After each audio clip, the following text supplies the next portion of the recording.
Good evening, ladies and gentlemen, and welcome back to another episode of the podcast. Today, we're going to be talking about how to take care of yourself. So without further ado, let's hop right in. Hey leaders, I'm your coach Adam. Here to have an honest talk about leadership, the obstacles you might face, and how to refine your leadership skills to help you become the leader I know you are. So let's grab a drink, sit back, relax, and have a chat. The other day, I was working with a gentleman. We'll call him Steven. Steven is a workaholic, for sure. When I chit-chat with him, he's always talking about work. He's always talking about profits. He's always talking about moving up in his corporate world. Steven is very successful. The thing about Steven, though, is Steven is a gentleman who neglects himself. He's pursuing his future, he's pursuing his dream with such fervor that he honestly neglects who he is as well as his own mental and physical health. This became very apparent to me when Steven began to have trouble with his girlfriend. He was chit-chatting with me, unsure of how to handle the situation. He was stressed out. He wasn't sleeping. He was overeating. He was sinking himself into a pornography addiction as coping mechanisms. And when I was working with him, we got onto the topic of self-care. And I asked him, I was like, what do you do for self-care? And Steven stopped. He scratched his chin and he said to me, I've never really thought about it. See, Steven's story is not unique. I've encountered so many leaders and just individuals in the world that don't take care of themselves. They don't do what they need to take care of their body and their mind. And there's this weird belief that I seem to find or encounter, which is they feel that they don't deserve to be taken care of, that they don't deserve to go to the gym. And it's quite bizarre. And it usually comes out in a prioritization issue. Oh, Adam, I have all these things that I have to do. I don't have time to go to the gym. I can't make food for myself. I have to catch up on emails. I don't have free time and I don't have quiet time because I have a team to run. I don't have time for this. The reality is you do have time to take care of yourself. You have all the time in the world to make sure you are physically and mentally well. Let me repeat that. You have all the time in the world to make sure you are mentally and physically well. And the reasoning for this is because nobody is going to take care of you except for you. Nobody's going to take care of you. And it is your job to take care of yourself. See, if you are mentally or physically unwell, you will not be in a space to pursue your dreams. You're not going to be in a space to take care of your company or your team or your friends or your family. I've seen people that neglect their mental health.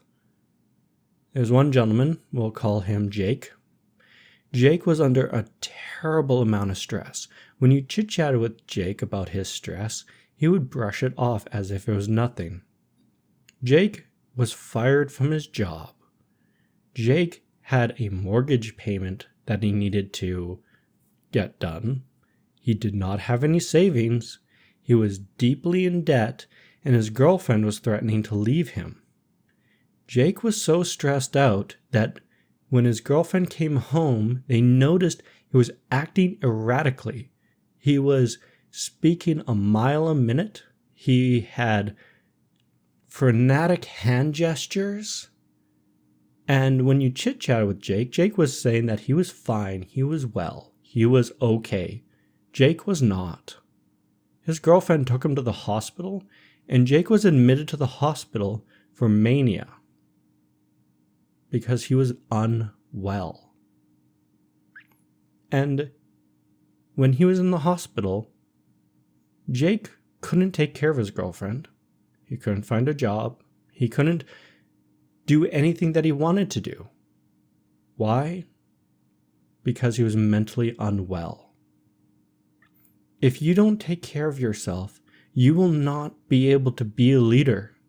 You're not going to be able to make your money, fulfill your dreams, take care of your team, because you will be unable to.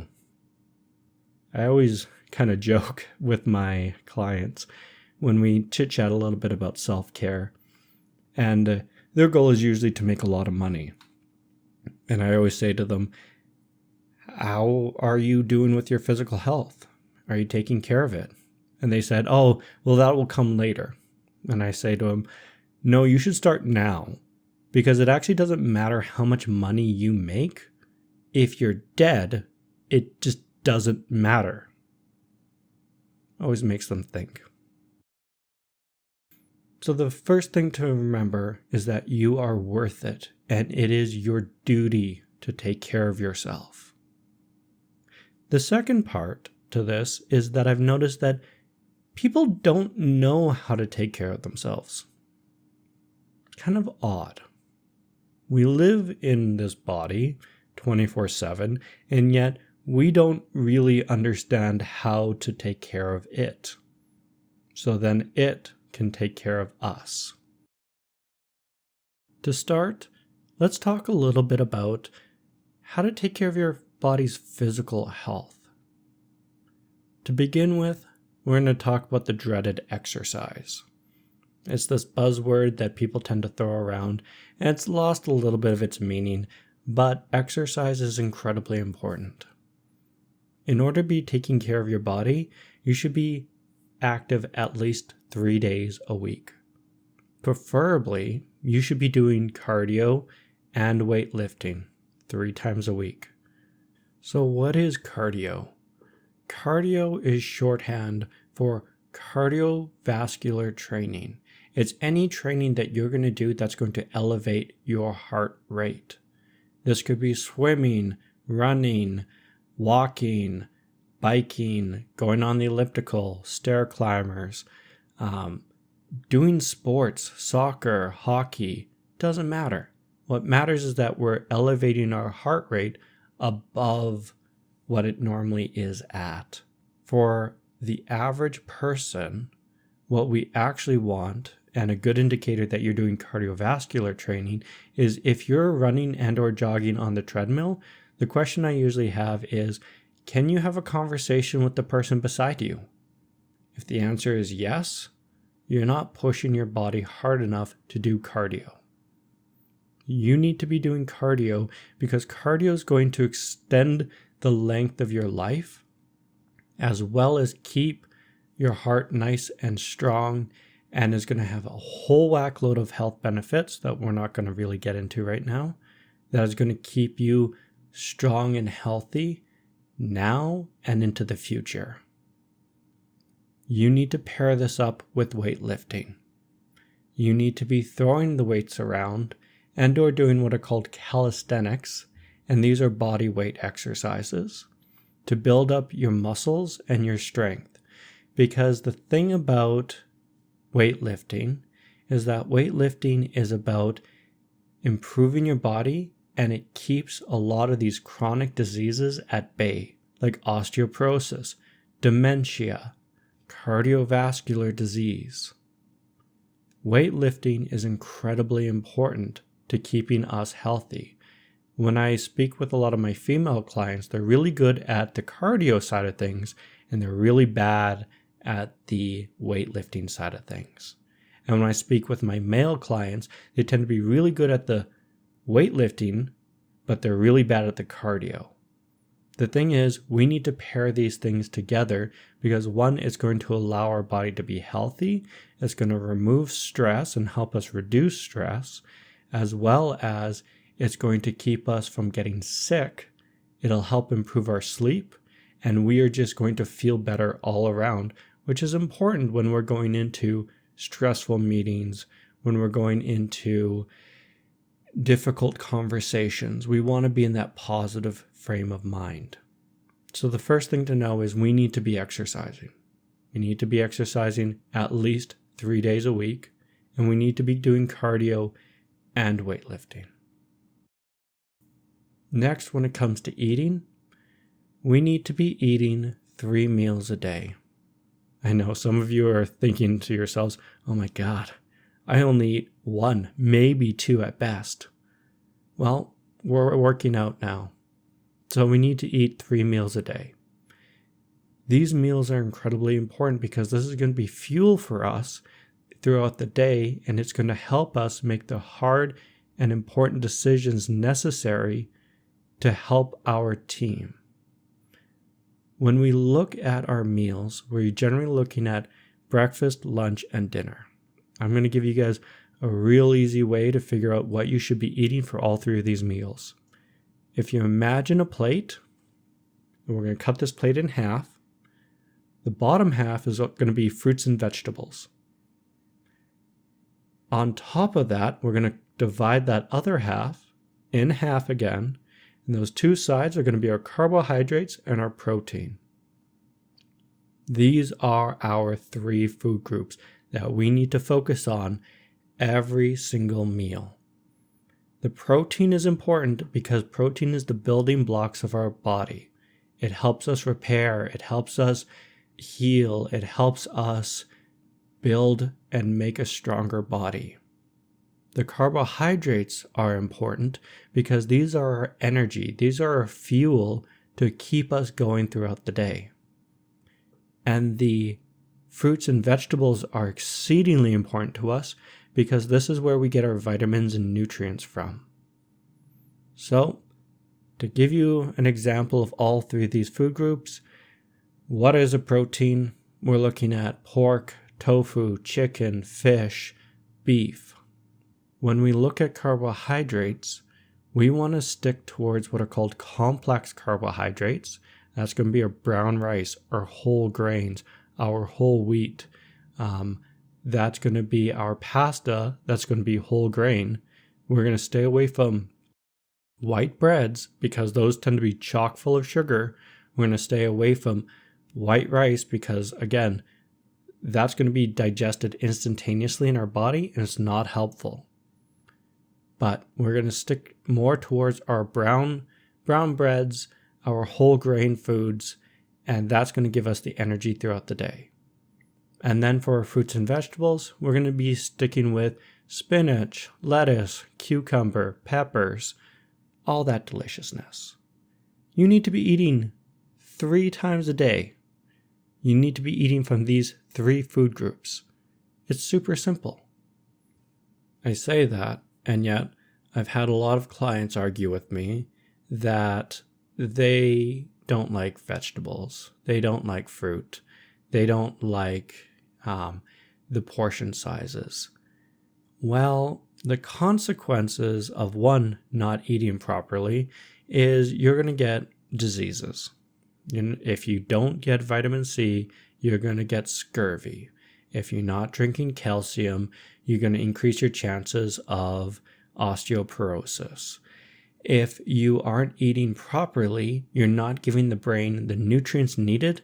And so when it comes time to make hard decisions, or when you're put into a spot where you have to use a lot of brain power, you're just not going to have the energy necessary to be able to do that. An example of this is I knew a girl, we'll call her Stephanie. Stephanie didn't eat properly because she was worried about being thin. Stephanie probably had a bit of body dysmorphia going on, but we're not going to get into that for today's conversation. The problem with Stephanie is Stephanie ate maybe 1 meal a day. 2 if we were lucky. Stephanie wanted to become a nurse, and because she wasn't eating properly, she would often complain about feeling lightheaded, dizzy, and having fainting spells. This kind of culminated when she was out in the hospital during clinicals and she hadn't eaten properly and she fainted in front of everybody. Why? Because she wasn't eating properly. It affected Stephanie's mood. She was prone to erratic mood swings and irrational thinking. And the interesting thing was, when Stephanie was eating properly, her mood was far more stabilized and she could think much more in a logical, coherent manner. It was amazing what proper diet and nutrition can do. The next thing that I see is you need to be getting 8 hours of sleep. This is not, I am in bed 8 hours before I get up. It is, you are sleeping for 8 hours. I've had so many people argue with me that they are different, that they are special, that they don't need 8 hours of sleep, that they can get away with 6, 5, 4 hours and be just fine.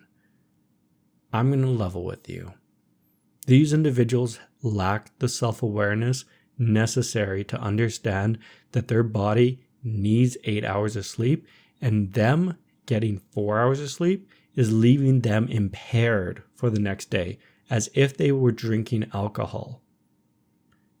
Lack of sleep is nothing to scoff at. The consequences of not sleeping properly are enormous. There's a disease out there called fatal familial insomnia. This is a genetic disease that keeps people from sleeping. This is what happens to those individuals. They go crazy, then they die. Get your sleep. It is incredibly important. I know you may feel like you're being unproductive, but you're not. You're doing something incredibly important, which is taking care of your body. You need to get 8 hours of sleep. The next one is quiet time. Take time out of your busy day to unwind. Remove yourself from the cell phone. Get away from the crowds, from the busyness of society, and just sit and be with yourself. For a lot of individuals, this is very uncomfortable. This is something that they can't do. And the reasoning for that is because society has been programming them to always be on. Give yourself time to unwind and have deep, prolific thoughts. And that way, you won't be stuck in bed trying to go to sleep having these deep, meaningful thoughts because you already had them during your quiet time.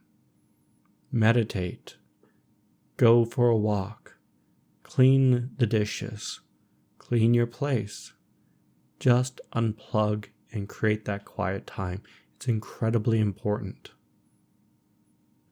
The next thing is to invest into your loved ones and into your friendship circle. There's this weird belief within our society that when you build a relationship, you're done. That it's set in stone, it cannot be changed. That is simply not true. Relationships are much more like a sandcastle in the desert than bricks in a wall. This sandcastle is going to get beaten and the winds are going to whip at it and the towers may crumble, and it is our job to continue to repair this sandcastle and continue to invest in building this sandcastle. Relationships require investment. They require our time. They require being purposeful and meaningful in connecting with those around us. The reason why you need to invest in these relationships is because when things don't go your way, when things get really tough, and they will, I promise you they will, you will have a social support that you're able to tap into. My friend Steven, who his girlfriend was having troubles, and he wasn't quite sure what was going to happen in his relationship, Stephen didn't have any friends. He didn't have any family he could connect with. This is a big problem. Half of my job when working with Stephen was to help him connect up with that social circle and start having him broaden his horizons so he's not as dependent on his girlfriend, because that's a great way to get into an abusive relationship. Having friends and family that you can plug into and ask for support is huge. Lastly, we're going to talk a little bit about self-care. Self-care is anything that you can do that makes you feel good. See, when you wake up every morning, you have energy. You have 100% battery. As you go throughout your day, things are going to come along that are going to take energy out of you. For me, that's working. It's also when I spend any large amount of money. It is also social interactions. They exhaust me. They take energy out of my battery. And I need to be conscientious of constantly putting energy back and doing things that put energy back into me. That means that I need to be having quiet time. I need to work out at the gym. I need to be eating properly and cooking, as well as investing in my hobbies. Self-care is anything that's going to put energy back into you. But you have to be careful because there are such things as fake energy input. We know these are fake energy inputs because they're going to put energy into you, but they're going to take energy out of you. I usually see this in the form of retail therapy. So many of my clients say, oh, self-care, that's going to the mall and buying the handbag that I've always wanted. That's going to the mall and buying that cute dress. This, sure, is energy in, but when you get the bill, when you get the credit card statement and you realize you don't have the money to pay this off, that's energy out. That's going to cause stress in your life. We need to cut that out. We also see this in the form of alcohol. I had a hard day. Let me go to the bar and have a drink. Alcohol is a classic example of you think you're putting energy into your body, but long term you're actually taking energy out. Alcohol is a depressant. Alcohol doesn't make you sleep as deeply and is an unhealthy coping mechanism that costs huge sums of money. The average cocktail within Edmonton, Canada is $15. To put that in perspective, that's a Subway meal. That's a meal at Wendy's. That's 2 meals at McDonald's. That is a lot of money just for a drink. And that's money that for some people they don't have. And again, when they see that credit card bill, when they see that statement, then they become incredibly stressed out. To wrap everything up, you need to take care of yourself. Because you are worth it. If you are unable to take care of yourself, you will not be in a space to lead your people. You will not be in a space to take care of anybody. You will not be in a space to do anything. Taking care of yourself is incredibly important. We do this by working out at least 3 days a week. We're doing cardio and weightlifting at the same time. We're eating food. We're eating meals 3 days a week, and each meal consists of a protein, a carbohydrate, and a fruits and vegetable. Next, we're sleeping for 8 hours a day. We are sleeping. We are not in bed 8 hours before we need to get up, but we are sleeping 8 hours. After that, it's investing into your friends and your family because we need that social support. We need to be purposeful and meaningful and intentional about building these relationships. And lastly, we need to be aware of self-care and what does energy in look like for you? How do we recharge your battery? Now, This is a very big topic. Everything that I've talked about is a very big topic. For example, sleep, I could get into a 1 to 2 hour lecture about sleep and how to identify your sleeping problems. But for today, we're just going to talk about the basics of what it looks like to take care of yourself. I hope you learned something, and I'll see you guys in the next episode. Take care. If you've enjoyed this podcast, please subscribe, give it a like, and share it with a friend. And if you're ready to take the next leap and improve your leadership skills, head over to www.seatingthelead.com and book your free coaching session today.